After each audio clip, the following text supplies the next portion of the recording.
नमस्कार, स्वागत है आपका एबीपी गंगा में। मैं अवधेश। दोपहर के 3 बज गए हैं। वक्त है उत्तर मांगे प्रदेश का। और उत्तर मांगे प्रदेश में आज हम बात करेंगे आजादी के अमृत महोत्सव की। और इस महोत्सव के बीच हमारे आपके अपने बीच सप रहे उन सपोलों की जो इसमें जहर घोलने का काम कर रहे हैं, साजिश कर रहे हैं। लेकिन हमारी देश की जो एजेंसियां हैं वो इतनी अलर्ट हैं कि फिलहाल वो जहर घोला नहीं जा पा रहा। लेकिन सवाल उठता है कि ये मानसिकता कैसी है।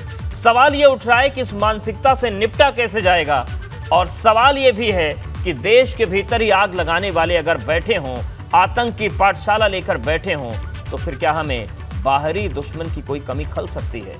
यही उत्तर मांग रहा है प्रदेश कि आजादी के अमृत महोत्सव के बीच जो आतंकी मानसिकता है वो हमारे बीच अगर साजिश रच रही है तो इनसे कैसे निपटा जाएगा।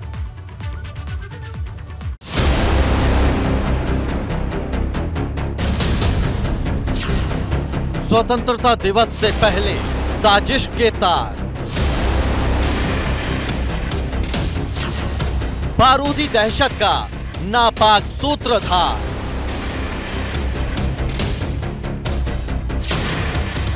हर साजिश नाकाम, तिरंगे के दुश्मन बेनकाब। मोहम्मद नदीम उसको गिरफ्तार किया है और ये व्यक्ति जैश-ए मोहम्मद नामक आतंकी संगठन के नेटवर्क का एक सदस्य है। पुलवामा से दिल्ली, लखनऊ से उत्तराखंड,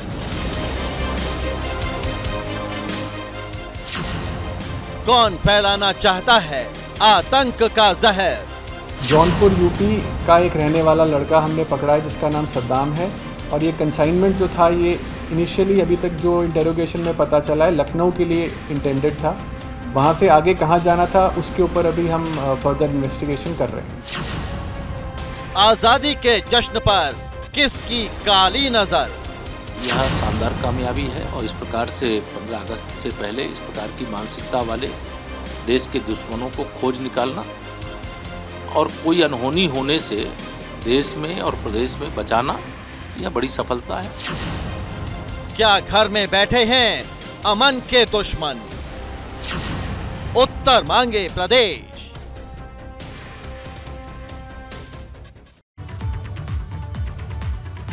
तो ये सवाल ऐसा है जिस पर बातचीत करना बेहद जरूरी हो जाता है। हमारे साथ हमारे सहयोगी विवेक त्रिपाठी लखनऊ से जुड़े हैं, रवि कैथुना देहरादून से हैं और राजेश राय जी हैं पूर्व IPS। आप तीनों का बहुत स्वागत है। राजेश सर, सबसे पहले आपके पास ही आएंगे। देश अमृत महोत्सव बना रहा है, एक रिकॉर्ड बनेगा जिस तरीके से हर घर तिरंगा लहराएगा, पूरी दुनिया की नजर होगी और शायद जब सैटेलाइट से तस्वीरें ली जाएंगी तो तिरंगा ही तिरंगा दिखेगा। लेकिन इसी तिरंगे के छिपे जो आतंकी मानसिकता के लोग हैं, कितनी बड़ी चुनौती मानते हैं आप? क्योंकि आपके भी पूरे सर्विस के दौर में ऐसे बहुत सारे लोग मिले होंगे जिन्होंने देश में आग लगाने की भरपूर कोशिश की होगी, लेकिन आप जैसे तमाम जाबाज अफसरों की वजह से कई बार इनकी गतिविधियां फेल हो जाती हैं। ये विशेष तौर से जो हमारे ये राष्ट्रीय पर्व हैं जी, इन पर्वों पर हमेशा, चाहे वो 26 जनवरी हो, 15 अगस्त हो, विशेष रूप से इन पर्वों पर या जैसे कोई बड़ा आयोजन हो। जी, अब सुन पा रहे हैं आपको सर?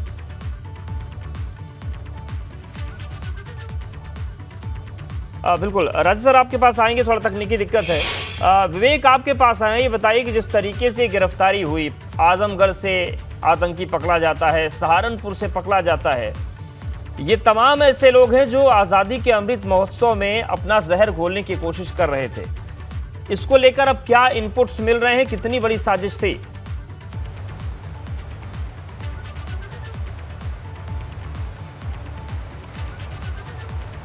अवधेश, देखिए, साजिश ऐसी थी कि 15 अगस्त को, यानी जब सबसे ज़्यादा हर्ष और उल्लास का दिन है और आगे बहुत सारे प्रोग्राम होने हैं, पूरे देश और उत्तर प्रदेश खासकर बहुत सारे यहाँ पर वीवीआईपी जमा होंगे। जो विधानसभा भवन है उसके सामने एक बेहतरीन कार्यक्रम होता है और उस कार्यक्रम में पूरी सरकार रहती है उत्तर प्रदेश की और बहुत विशिष्ट अतिथि भी रहते हैं। यानी पूरी अगर मशीनरी कहें, सरकार से जुड़ी अधिकारियों की मशीनरी सब रहते हैं। ऐसी स्थिति में धमाके की साजिश को एक अंजाम देने की कोशिश की जा रही थी। उसके लिए आईईडी बनाने थे, बम बनाने थे। नदीम को जब पकड़ा गया, जो जैश ए मोहम्मद और तहरीक तालिबान का सदस्य है, जुड़ा हुआ है, उससे मेंबरशिप है उसकी एक तरह से कहें तो, और दूसरी तरफ आजमगढ़ से आईएसआईएस का जो सबाउल्लाह पकड़ा गया था, गिरफ्तार हुआ था। इसी एक हफ्ते में 2 बड़े आतंकियों की गिरफ्तारी ये बता रही है कि इस उत्तर प्रदेश में बड़ी साजिश को अंजाम देने की एक रूपरेखा बन रही थी, एक ताना बाना बुना जा रहा था। और ये साजिश किसी पुलिस भवन में भी, मैं इसको इसलिए पुलिस मुख्यालय मानूंगा क्योंकि सबसे ज़्यादा अफसर वहीं बैठते हैं और सबसे शानदार बिल्डिंग है भारत में। इससे शानदार पुलिस की बिल्डिंग अभी तक कहीं पर नहीं है। इस बिल्डिंग को उड़ाने की भी एक साजिश हो सकती थी। जो उसके पास से बातचीत के रिकॉर्ड्स मिले हैं, चैट रिकॉर्ड्स मिले हैं, बहुत सारे जो वॉइस मैसेजेस हैं नदीम के पास से वो मिले हैं।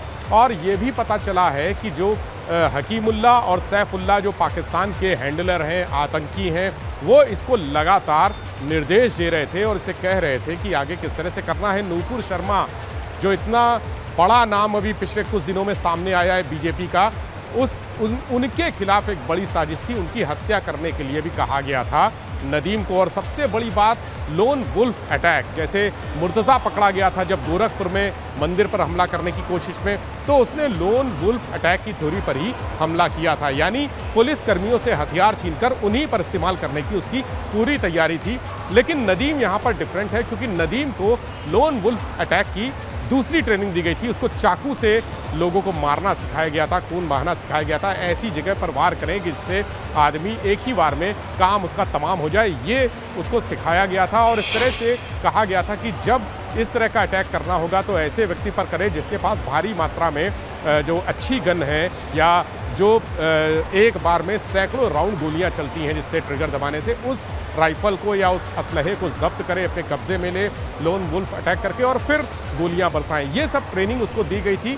तो इसके पीछे साफ है कि बड़ी साजिश को एक अंजाम देने की कोशिश की जा रही थी। 15 अगस्त यानी आज से ठीक 2 दिन बाद ये उसका जो कारगुजारी है, उसका कारनामा है, वो सामने आने वाला था। लेकिन एटीएस ने उसके पहले ही, हमारी सुरक्षा एजेंसियां सतर्क हैं, उन्होंने अरेस्ट कर लिया है। और अरेस्ट करने के साथ ही पूछताछ में, इंटरोगेशन में पता चला है कि 6 और ऐसे जो मोहम्मद नदीम के ट्रेंड किए हुए आदमी या उनका ब्रेन वॉश किए हुए आदमी, 6 ऐसे और लोग हैं जो यूपी में और देश की जो प्रदेश की सीमाओं से सटे हुए प्रदेश हैं, दिल्ली है, वहाँ पर मौजूद हैं। एटीएस इन 6 आदमियों के बारे में बिल्कुल, यानी कि जानकारी जुटाने का सिलसिला जारी है। रवि, आपके पास भी आ रहे हैं, ये बताइए कि अलर्ट तो जारी होता है क्योंकि सबको पता है कि जब राष्ट्रीय पर्व आते हैं तो कोशिशें लगातार शुरू हो जाती हैं आग लगाने की।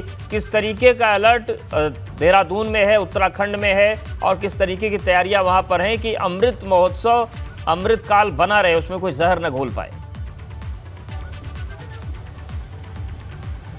बिल्कुल अवधेश, देखिए क्योंकि 15 अगस्त की बड़ी तैयारियां चल रही हैं और ऐसे में किसी भी तरीके की कोई ऐसी घटना ना हो, इसको लेकर पूरी तरीके से अलर्ट रखा गया है। लेकिन जिस तरीके से कल दिल्ली में 6 आरोपी पकड़े गए हैं और उसमें से एक आरोपी है जो देहरादून में जो गन हाउस चलाता था, और इस गन हाउस की अगर बात करें तो यहाँ से ही ये भी जानकारी मिली है कि 3 से 4 बार जो है यहाँ से जो कारतूसों की बड़ी खेप है वो यहाँ से पहले देहरादून कई बार गई है। जिस गन हाउस में इस वक्त मैं मौजूद हूँ, इसे अगर आप देखेंगे तो ये रॉयल आर्म्स के नाम से यहाँ पर है, जो कि देहरादून में स्थित है। और इसके कहा जाता है कि जो 7 बड़े डीलर्स हैं उनमें से एक है रॉयल आर्म्स का डीलर परीक्षित नेगी, जिसको कि कल दिल्ली में गिरफ्तार किया गया है। और इस साजिश को इस तौर पर देखा जा रहा है कि जिस तरीके से 15 अगस्त है और ये जो कारतूस, जो जिंदा कारतूस, क्योंकि 2000 से ज़्यादा जिंदा कारतूस पकड़े गए हैं और ऐसी ही जानकारी आई है कि देहरादून से ही इनकी तस्करी की गई थी। और इससे पहले भी जो रॉयल आर्म्स है, इससे पहले भी कई 3 से 4 बार जो खेप है वो यहाँ से लखनऊ लखनऊ और अन्य शहरों में भी गई होगी। तो ऐसे में जो ये बड़ी कार्रवाई हुई है, उसके बाद अगर हम देहरादून की बात करें तो यहाँ पर पुलिस पूरी तरीके से अलर्ट हो गई है। और आज भी अगर देहरादून में, क्योंकि इस तरीके की कई गन हाउस हैं जहाँ पर आज पुलिस के द्वारा सुबह से ही छापेमारी की जा रही है, और छापेमारी में ये छानबीन की जा रही है कि किस तरीके से जो दस्तावेज हैं वो पूरे हैं, और जो खरीदारी हुई है, जो कारतूस हो या फिर असला हो, वो नियमों के तहत हुई है या फिर नहीं हुई है। तो ऐसे में तमाम जो आर्म्स हाउस हैं वहाँ पर आज सुबह से ही पुलिस की और एसटीएफ की छापेमारी जारी है, जिला प्रशासन की छापेमारी जारी है। क्योंकि एक तरीका होता है, अगर किसी दूसरे प्रदेश में कहीं से भी कारतूस या फिर असला जाते हैं तो उसके लिए एक लाइसेंस लेना ज़रूरी होता है। संबंधित जिले के जिलाधिकारी का एक एनओसी प्रमाण पत्र होता है, उसके बाद जो आर्म्स डीलर होते हैं वो लाइसेंस के आधार पर ही कारतूस जो है अन्य प्रदेशों में दे सकते हैं। लेकिन जिस तरीके से पूरी खेप पकड़ी गई है, 2000 से ज़्यादा जिंदा कारतूस पकड़े गए सीधे तौर पर, क्योंकि इस वक्त जो समय है वो सबको अलर्ट पर रहने का है। और ऐसे में इस अलर्ट पर जहां पर तमाम जगह ये देखा जा रहा है कि जो 15 अगस्त है उसको देखते हुए जो तमाम एजेंसियां हैं वो सक्रिय हैं, और यही वजह है कि आरोपियों की गिरफ्तारी भी हुई है। लेकिन ऐसे में जो परीक्षित नेगी है, जो आर्म्स ये जहां पर इस वक्त मैं मौजूद हूँ, इस हाउस रॉयल आर्म्स को चलाता था, वो ये कहा जा रहा है कि ये जो शॉप है जब से यहाँ पर खुली है अमूमन बंद रहती थी। 3 महीने करीब पहले ये शॉप यहाँ पर खुली है, पहले दूसरी जगह देहरादून में थी, उसके बाद ये लगातार बंद रहती थी। तो इसके पीछे वजह यह है कि जब चोरी छिपे इस तरीके के काम हो रहे थे, ज्यादा पैसे कमाने का लालच हो, या फिर बिल्कुल तमाम चीजें हैं। हमारे साथ पूर्व आईपीएस राजेश राजीव सर, आपके पास एक बार फिर से आ रहे हैं। पूरे देश में तिरंगा बट रहा है, तिरंगा लोग खरीद रहे हैं, लेकिन कहीं पर पता चलता है किसी गन हाउस से सप्लाई हो जाती है कारतूस की, कहीं पर किताब मिल जाती है कि बम कैसे बनाना है। आपका अनुभव क्या रहा है? ये कौन लोग हैं, कहां से ये सारा नेटवर्क चल रहा है, और ये नेटवर्क तोड़ा क्यों नहीं जा रहा? क्या इस तरीके से उनका जाल बिछा हुआ है कि हमारी एजेंसियां एक नेटवर्क ध्वस्त करती हैं और कुछ पहले से तैयार बैठे रहते हैं, वो अपने रंग में आ जाते हैं? नहीं, आप देखिए इस चीज़ को, एक बात तो ये बड़ी स्पष्ट है कि हमारा मतलब इतना बड़ा देश है, और इस देश में जहाँ एक तरफ राष्ट्रवाद की बात हो रही है, जहाँ इस देश में अमृत महोत्सव मनाया जा रहा है, जहाँ पर हर घर में तिरंगे का सम्मान होने की बात हो रही है, वहीं पर इस बात को मानना पड़ेगा हम लोगों को। इस बात को मानने में कोई गुरेज नहीं होना चाहिए कि इस घर में ही इस घर के दुश्मन बैठे हुए हैं, और अच्छी खासी संख्या में बैठे हुए हैं। अगर उनका सपोर्ट ना हो, अगर जो घर में बैठे हुए दुश्मन है, अगर उनका सपोर्ट ना हो तो बाहर वाले कुछ कर नहीं सकते हैं।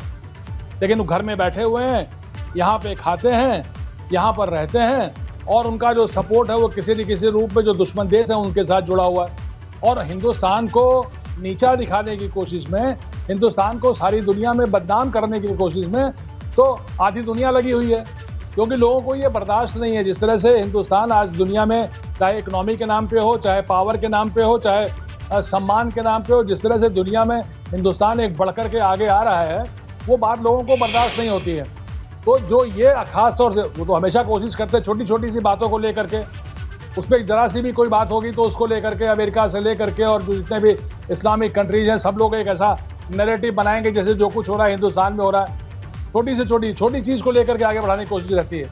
तो उसके लिए एक तो ग्रुप तैयार रहता है उसको नैरेटिव देने के लिए, बनाने के लिए, और एक जो उसमें फील्ड में काम करने वाले लोग हैं वो ऐसे स्लीपर सेल्स बना करके वो चुपचाप इंतजार करते रहते हैं।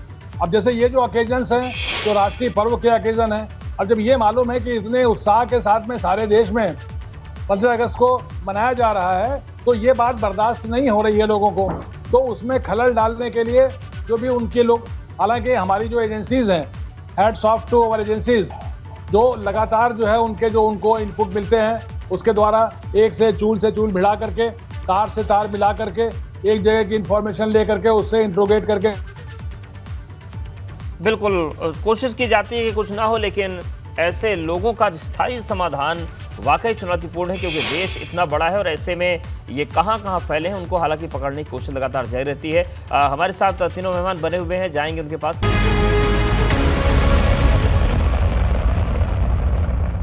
सवाल यही है कि देश के अमृत महोत्सव के बीच जो लोग जहर घोलने की कोशिश कर रहे हैं उन पर शिकंजा तो कसा जा रहा है, लेकिन ये सोच, ये मानसिकता आखिर है कैसी? विवेक, जब इन चीजों का जिक्र होता है तो फिर ये सवाल उठना भी लाजमी हो जाता है। सहारनपुर कितना संवेदनशील रहा है, आसपास के जिले कितने संवेदनशील रहे हैं, ये किसी से छिपा नहीं है। लेकिन जब वहां पर एटीएस सेंटर बनाने की बात आती है तो बहुत सारे लोगों के पेट में मरोड़ उठ जाता है। मतलब ये मानसिकता भी बताती है कि बहुत सारे ऐसे लोग हैं जो अपने निजी स्वार्थों की वजह से देश की सुरक्षा के साथ समझौता करने को खुले दिल से तैयार बैठे हैं। उनको कोई लाज शर्म आती नहीं है और ये लोग भी उनके मददगार हैं, अप्रत्यक्ष रूप से ही सही।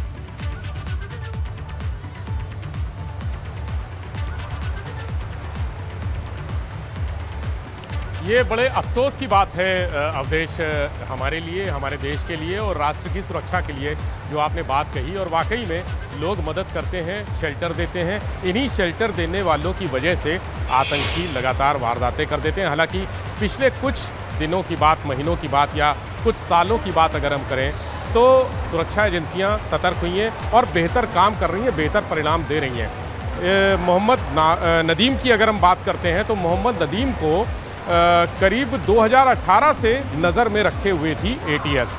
2018 से लगातार इसको वॉच कर रही थी, लेकिन जब तक कोई बड़ी एक्टिविटी करने के, कोई बड़ी वारदात करने के लिए आतंकी तैयार नहीं कर देते हैं, जिस तरह से आतंकी अपने स्लीपर सेल को धीरे धीरे कई महीनों में ट्रेंड करते हैं, कई सालों तक उसको छुपा कर रखते हैं, वैसे ही एटीएस भी लगातार नज़र रखती है। और जब उनको लगता है कि सही वक्त आ गया है और अब ये आतंकियों का स्लीपर सेल या एजेंट या आतंकवादी वारदात करने के लिए तैयार है और संसाधन जुटा रहा है, तभी उसकी अरेस्टिंग कर ली जाती है।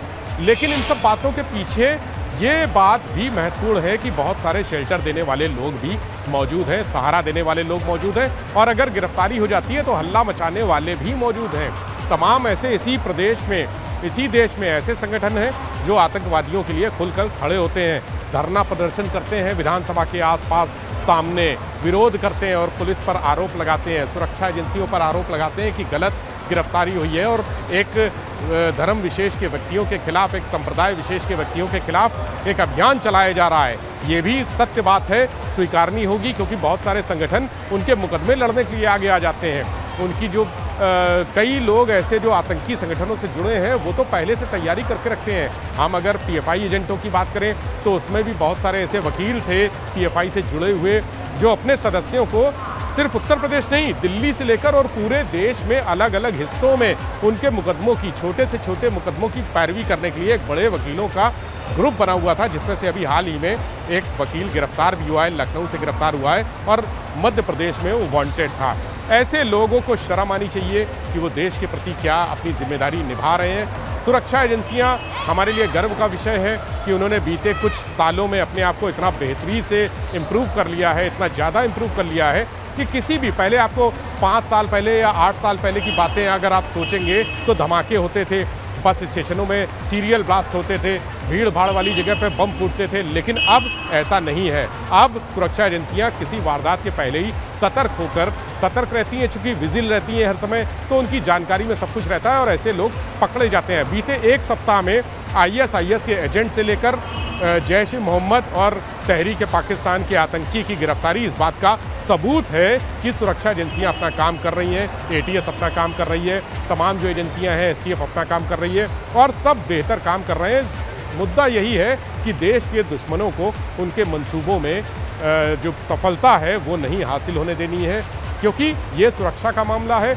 एक मैसेज भी होता है ये आतंकी संगठनों के लिए कि 15 अगस्त जैसे त्यौहार पर या जन्माष्टमी जैसे त्यौहार पर, रक्षाबंधन जैसे त्यौहार पर जब बहुत सारे लोग मार्केट में होते हैं, खुशियां मना रहे होते हैं, तब वो कोई ऐसी बड़ी साजिश करें जिसका मैसेज पूरे विश्व में दूर तक जाए। जैसे मुर्तज़ा करना चाहता था, मुर्तज़ा को लगता था कि उसके कौम के खिलाफ एक अन्याय हो रहा है, तो वो चाहता था कि एक बड़ा हमला करके एक साजिश ऐसी रचे, एक बड़े हमले की साजिश रचे कि लोगों तक मैसेज जाए कि बिल्कुल बड़े हमले की साजिश रचे, गजवाए हिंद अलग एक इनका कॉन्सेप्ट चलता है। कॉन्सेप्ट तो इतने हैं कि मतलब देश की बर्बादी में इनका दिन रात का एजेंडा इस लोग का चलता है। लेकिन रवि, सवाल ये है कि जिस तरीके से ये पूरी चीज़ बरामदगी हुई है, इस मामले में कुछ नया इनपुट मिल रहा है क्या? कहाँ तक तार जा रहे हैं साजिशों के? बिल्कुल अवधेश, देखिए अभी जितने भी जो यहाँ पर जो गन हाउस है उसमें पुलिस की कार्रवाई चल रही है, जिला प्रशासन की छानबीन चल रही है, क्योंकि जो भी गन हाउस होते हैं उसमें कितने कारतूस खरीदे गए और जो सरकारी दाम होते हैं बेचने के, वो कैसे बेचे गए, इसको लेकर एक रजिस्टर पूरी तरीके से मेंटेन करना होता है। लेकिन अगर हम प्राथमिक तौर पर देखें तो जिला प्रशासन की एक बड़ी गलती ये सामने आई है कि जो गन हाउस चल रहे हैं उनका समय समय पर डेटा चेक नहीं किया गया और यही वजह रही कि गन हाउस के जो मालिक, अगर हम इसकी बात करें तो यहाँ से एक बड़ी बड़ी खेप जो है कारतूसों की बेची जा रही थी। और ये भी आरोपियों से पूछताछ में ये भी पता चला है कि इससे पहले भी वो जो रॉयल आर्म्स है यहाँ से 3 से 4 बार जो है लखनऊ और अन्य शहरों में भी यहाँ से जिंदा कारतूसों को ले गए हैं। अभी जो कारतूस यहाँ से जा रहे थे जो 2000 से अधिक थे, वो भी तकरीबन बताया जा रहा है कि 5 से 6 लाख में ये डील हुई थी और उसके बाद ये कारतूस यहाँ से ले जाए जा रहे थे। 15 अगस्त को लेकर हमारी जो सुरक्षा एजेंसियाँ हैं वो चौकस हैं और यही वजह रही कि इस बार ये तमाम लोग जो है गिरफ्त में आ सके। लेकिन इस पर बहुत सारे सवाल हैं जो खड़े हो जाते हैं कि क्या कुछ ऐसे गिरोह हैं जो यहाँ के गन हाउस के मालिकों के साथ मिले हुए हैं, उन्हें आसानी से यहाँ से कारतूस मिल जाते हैं और उसके बाद जो हमले हैं या फिर तमाम ऐसी जो गतिविधियां हैं जो आपराधिक हैं उनको वो अंजाम दे पाते हैं। क्योंकि बिल्कुल ये तमाम ऐसी स्थितियां हैं और ये साजिशें चलती रहती हैं और सवाल यही है कि अपने देश के खाते हैं, अपने देश में पलते हैं, अपने देश में सांसें लेते हैं, लेकिन उसके बावजूद इनके मन में जो देश के खिलाफ नफरत है, आतंक की भावना है, वो नहीं जा रही है। और ऐसे जो सर्प हैं हमारे बीच रह रहे हैं, जो जहर से भरे लोग हैं, ये अमृत महोत्सव को कितना भी खराब करने की कोशिश करें वो नहीं कर पाएंगे। लेकिन हाँ, सवाल तो उठता ही है कि असल में ये इंसान है भी या नहीं है, क्योंकि धर्म कोई भी और कोई भी स्थितियां बने, लेकिन राष्ट्र प्रेम सबसे पहले होता है और ऐसे लोगों को समझना चाहिए, पर समझ पाएंगे या नहीं अपने आप में बड़ा सवाल है। आप दोनों का बहुत शुक्रिया हमारे साथ जुड़ने के लिए, बातचीत करने के लिए। तो उत्तर माघ प्रदेश में फिलहाल इतना ही, लेकिन सवाल यही है कि ये जो लोग हैं और जो इनके समर्थक हैं उनकी आंखें क्या कभी खुलेंगी, ये सवाल हमेशा से बना रहा है।